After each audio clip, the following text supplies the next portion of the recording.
Stick drift has been around for a long time, but it wasn't until the Switch's widespread problems with it that people really started talking about it. Naturally, consumers started looking for a solution, and Steam Deck owners were no different. Thankfully, GuliKit delivered. Unfortunately, the original solution was a little bit more involved than what most people were comfortable with, but thankfully, we have a brand new version of the GuliKit Hall sensor sticks that promise to be a drop-in solution. So, let's take a look at the installation process and see if this upgrade is worth it for you.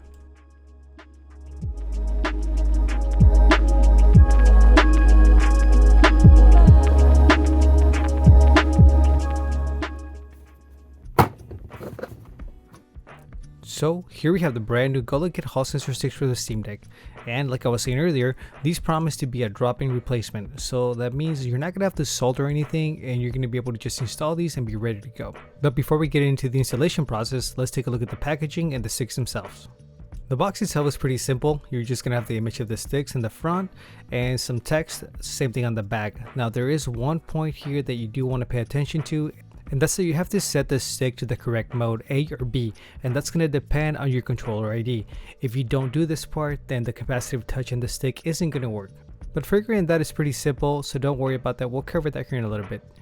Now getting into the box, there's not a whole lot going on here. You're basically just going to have a plastic shell protecting the sticks and the sticks themselves. No instructions, no extra papers, none of that.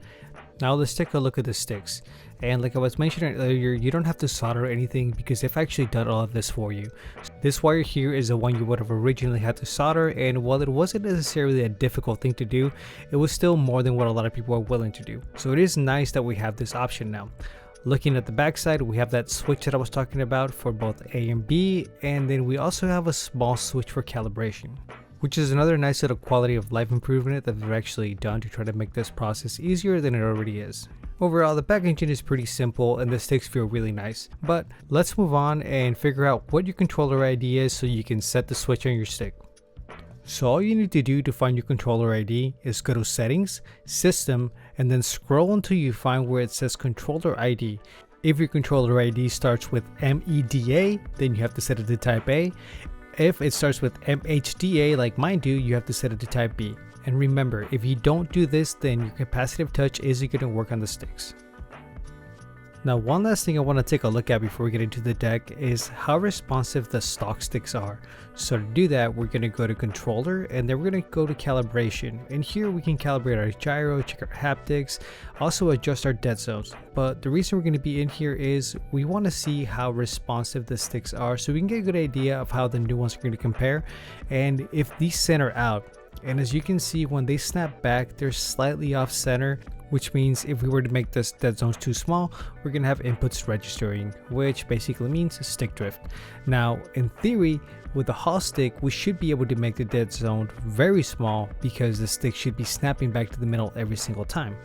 So, that being said, let's move on to the installation and see how close these sticks actually get to that. Now taking off the back cover of the Steam Deck is actually pretty easy. All you have to do is take out 8 screws, and these are just regular Phillips head screws, so no need for any fancy screwdrivers. Then take a prying tool and work your way all around so you can pop off the clips, and that's it. I like to start from the top because it's just easier to get in thanks to the analog triggers. Also, something very important, don't forget to take out the SD card. I almost did that here and I could have damaged it, so thankfully I noticed and nothing bad really happened. Now once that's off, you're going to have access to the battery and the sticks. At this point you can unplug the battery, but that's going to require you to take off a couple more parts, and I didn't really feel it was necessary for just a stick removal. Now if I was doing something a little bit more involved like changing out the SSD, I would definitely unplug the battery, but for this I just didn't feel it was very necessary. Just make sure the device is fully powered off and you shouldn't have any issues. Now to actually get the sticks out, all you have to do is remove one ribbon cable, which is going to be this white and blue one right here, and 3 screws. And once again, these are just Phillips head screws, so you don't need anything fancy to get these out. Just be patient, don't force anything, you don't want to strip any of these screws.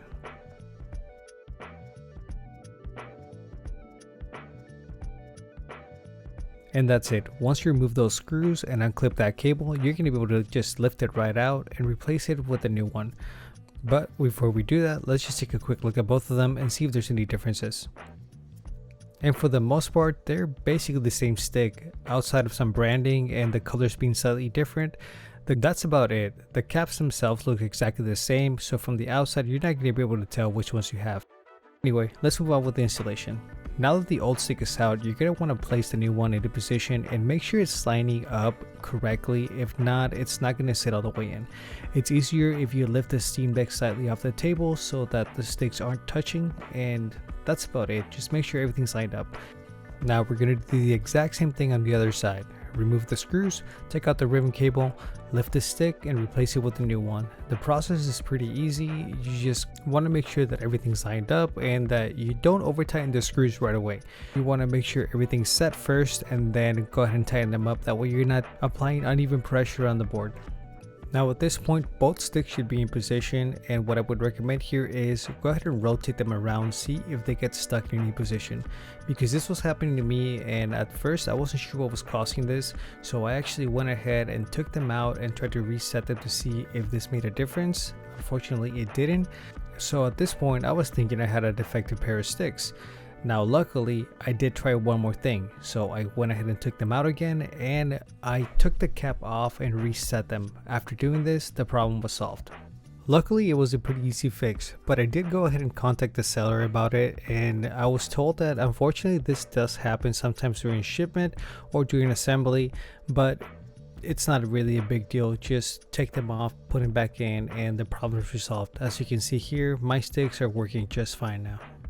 So we're almost done with the installation, but before we move on to the calibration and all of that, we want to make sure that our switch is in the correct position. So just remember, check A or B and just set both of them to that.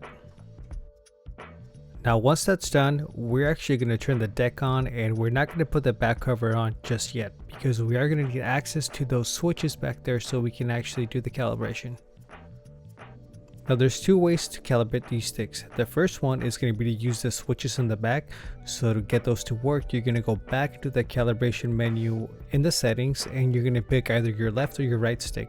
Once you do that, you're going to press Y to begin testing, and you're going to press and hold the little button on the board of the joystick. Once you do that for a couple of seconds, you should see the indicator dot center itself. And that's pretty much it. At this point, your stick should be calibrated. Just repeat the process on the other one. And now all we have to do is put the back cover back on, and for the most part we're going to be done. And all you have to do for that is make sure that it clips back into the correct position and that you're putting the screws where they belong. Keep in mind that the 4 small screws go in the center of it and the 4 longer screws go on the outside.